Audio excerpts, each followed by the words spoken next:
Meus irmãos queridos, que a graça e a paz do nosso Deus e Salvador Jesus Cristo seja sobre as vossas vidas, famílias, ministérios. Aqui um grande e caloroso abraço do seu amigo, pastor Reinaldo Ribeiro. Estamos aqui juntos para crescermos na graça e no conhecimento do Senhor. E hoje com um tema, mais uma vez, de extrema relevância.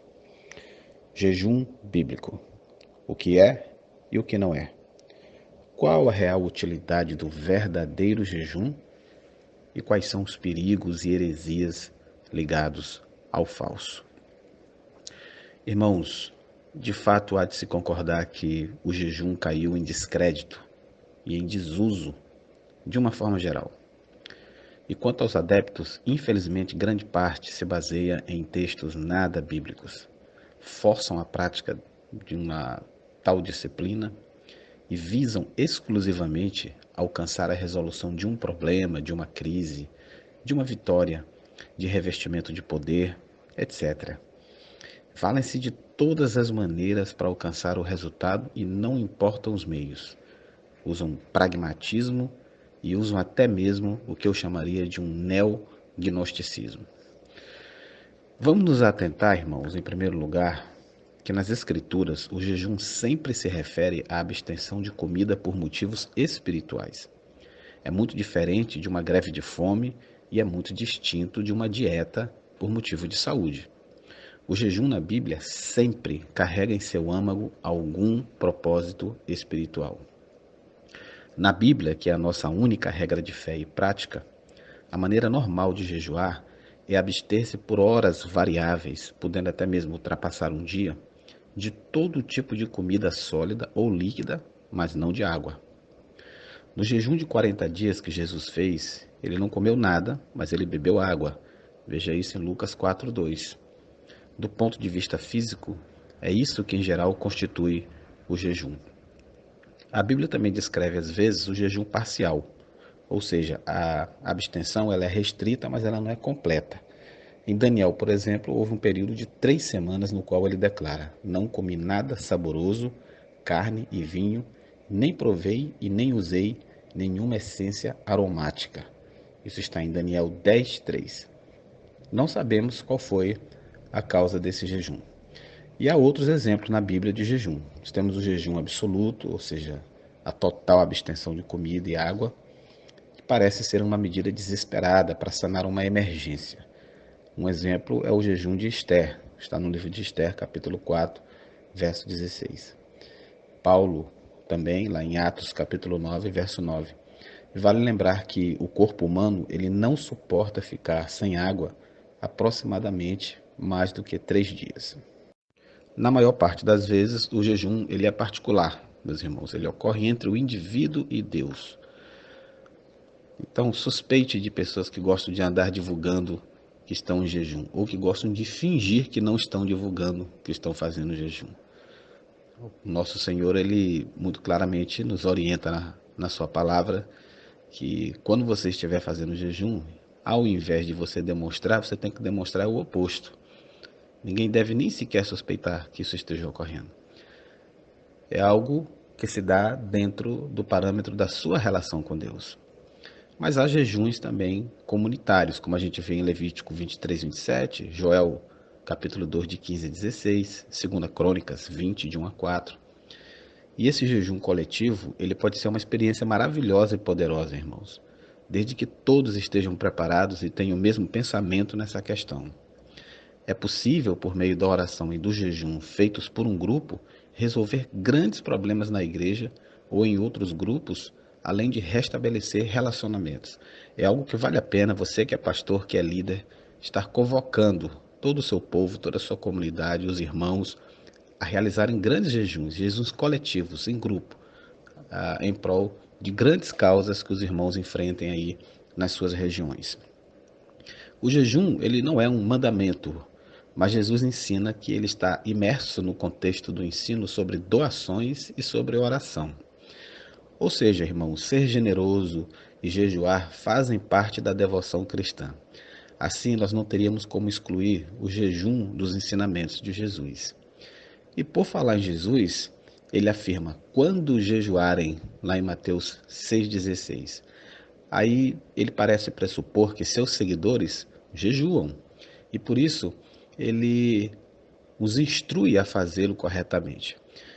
O grande reformador Martinho Lutero, ele fez a seguinte afirmação: Cristo não tinha intenção de rejeitar nem de desprezar o jejum. A sua intenção era restaurar o jejum correto.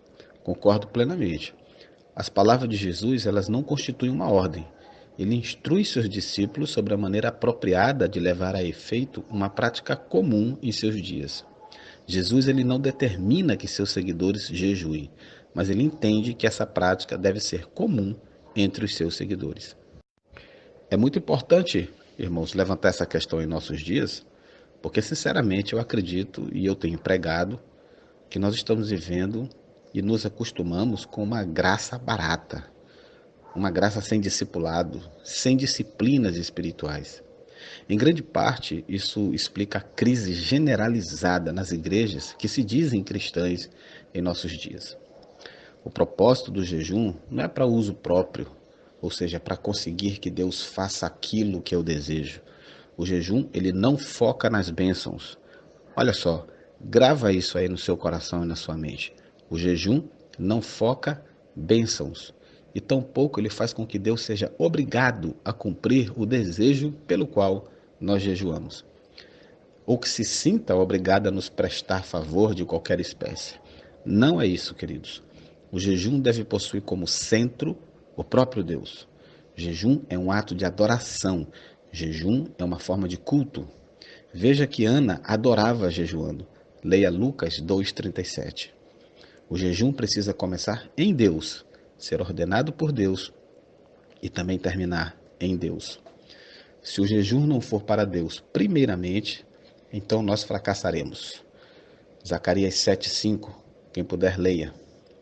Benefícios materiais, sucesso no amor, curas de enfermidades, revestimentos de poder, percepções espirituais, essas coisas jamais devem tomar o lugar de Deus como centro do nosso jejum. O jejuar deve ser feito para o Senhor com os olhos fixos nele, para glorificar o Pai. Assim que o propósito principal do jejum estiver estabelecido no coração, nós ficamos livres para compreender que também há outros propósitos, mas que qualquer outra disciplina, o jejum revela as coisas que de fato nos controlam. Esse é o benefício do jejum. Acobertamos o que vai dentro de nós com comida e outras coisas boas, mas o jejum traz à tona o que há em nosso interior. Se o orgulho nos controla, como está lá em Salmos 69:10, raiva, amargura, inveja, medo, tudo que é negativo será trazido à superfície diante e durante o jejum correto. É de fato uma disciplina espiritual formidável e que todo cristão deve praticar com sabedoria, com humildade e com perseverança.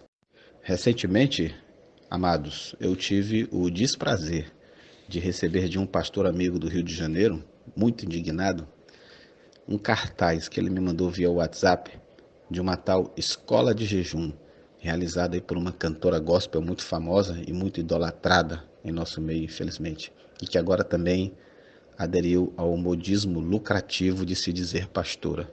De repente, todas as cantoras gospel viraram pastoras. Não bastando a divulgação pública de que tal cantora cobra uma fortuna para vender o talento que de graça ela recebeu de Deus, ela agora também cobra R$ 50 por cada aluno que, por pura falta do que fazer, vão 2 vezes por semana à sua igreja receber aulas de jejum. Aulas de jejum ministradas por uma professora que ainda não aprendeu sequer a primeira lição do Evangelho, que é a conversão a Cristo de maneira humilde e sincera. Isso me enoja, irmãos, me enoja, mesmo porque eu sei que o neopentecostalismo, ele espalha essas práticas em falsas igrejas lotadas de gente iludida por todo o país. Mas, por outro lado, são heresias ligadas ao jejum como essa que me estimulam a estar aqui para lançar por terra essa farsa e discorrer acerca daquilo que, de fato, a Bíblia fala sobre o jejum. Os ignorantes, eles desprezam os detalhes mais importantes de qualquer coisa. Eu prefiro acreditar que prestam esse desfavor até sem más intenções. Entretanto, isso varia de ignorante para ignorante. Todo o relacionamento de Israel com o seu Deus, meus amados, ele está inserido num contexto. Na verdade, como nação eleita por Deus, Israel tinha o dever de comunicar e compartilhar Deus com o mundo. Esse é um detalhe facilmente esquecido e quase sempre não percebido pelos ignorantes, hipócritas e mercadores religiosos dos nossos dias. Das celebrações comemorativas, ou seja, as festas, até a leitura da lei, todos os elementos da praxis judaica, eles estavam imersos no contexto da salvação do mundo a partir de Israel. Portanto, nenhum ordenamento de Deus aos hebreus é em si exclusivamente individual, mas ele passa pelo indivíduo, lhe beneficia, mas tem como alvo a nação, o coletivo. Uma das práticas adotadas pelo cristianismo e que é extraída do judaísmo é o jejum. E se trata da abstenção de alimentos por um determinado período com o fim de adorar a Deus e de abençoar toda uma coletividade, e não apenas de se auto-abençoar. E eu vou mais uma vez explicar um pouco acerca disso. Todo o relato bíblico, meus irmãos, principalmente o Antigo Testamento, retrata diversas situações em que os judeus valeram-se do jejum e em nenhum momento se vê o jejum sendo usado com o fim de favorecer exclusivamente o indivíduo que o pratica. Relatos como o jejum de Moisés de 40 dias, o jejum de Daniel e até o jejum do Senhor Jesus Cristo testificam o fato de que o jejum não é para o indivíduo, mas em passando por ele, lhe beneficia, tendo como fim o benefício da coletividade.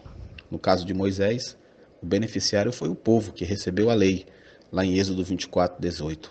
No caso de Daniel, a nação que estava num estado periclitante, como a gente vê em todo o capítulo 9 de Daniel. E por fim, quanto ao jejum de Jesus, este teve como beneficiário o mundo, eu e você, que foi o alvo único do ministério de Cristo, como a gente vê lá em Mateus 4:2. O jejum, meus irmãos, ele nos lembra que nós somos sustentados por toda a palavra que procede de Deus, como está em Mateus 4:4.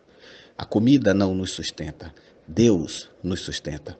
Em Cristo tudo subsiste, como está em Colossenses 1:17. O jejum é mais um banquete com a palavra de Deus do que uma abstinência de comida. Jejuar é banquetear-se. Jesus disse: "A minha comida é fazer a vontade daquele que me enviou." João 4:32 e 34. O jejum, meus amados, para finalizar, ele rompe limites na esfera espiritual. Aproveite para crescer e para amadurecer muito neste período. Saiba que nós jejuamos para Deus mudar o nosso caráter e nos revestir do seu caráter. Nós não jejuamos para mudar sentenças, para mudar coisas, para mudar situações. Nós jejuamos para Deus nos mudar. Um grande abraço, que o Senhor o abençoe e que a partir de hoje, a partir de agora, você possa ser abençoado, ser fortalecido e crescer espiritualmente através do verdadeiro jejum. O jejum que está na Bíblia e não o jejum que está no misticismo da pregação apóstata das falsas igrejas dos nossos dias. Que o Senhor nos abençoe em nome de Jesus.